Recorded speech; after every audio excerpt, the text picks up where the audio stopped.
由新世界發展0017、帝國集團資本策略地產0497、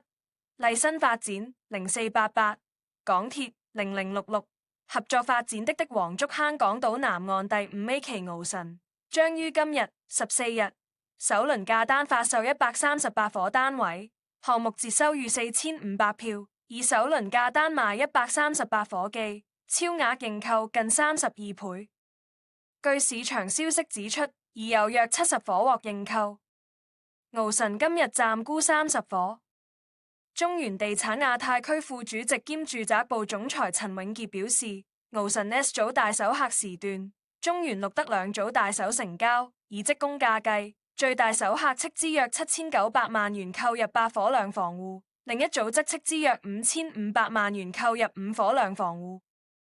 中原地產亞太區副主席兼住宅部總裁陳永傑表示，鰲臣首輪推售價單138伙，今日出席客群多元。X 組及 S 組以投資客為主 ，B 組用家佔70%。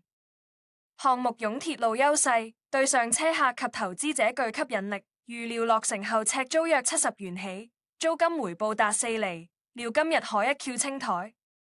陳永傑表示，現階段為大手客組別，該行最大手客以斥資約7000至8000萬元購入8伙兩房戶，拆息回落至今，公平過租明顯。不少換樓客及上車客加快入市步伐，待聯儲局減息，相信可為樓市帶來新一輪提振作用。一手定價吸引，現階段成交主要集中一手新樓及貨尾樓，料6月一手成交達2000至2300宗，二手則短期內會受壓，尋寶時期維持至6至7月。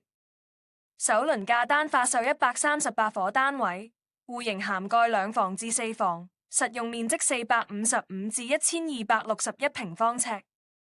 單位定價1062.9萬至4655.9萬元，尺價23360至36922元，折實售價850.3萬至3724.7萬元，折實尺價18688元至29538元。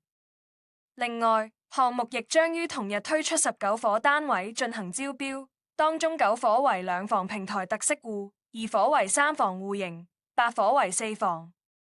首輪價單發售於今日早上9點開始，買家將會分 X、S、A、B 4個組別揀樓，當中最優先揀樓的 X 組買家為項目招標買家提名所得，其次為 S 組買家需購買指定2伙單位或任意3伙。最多可購買8伙單位。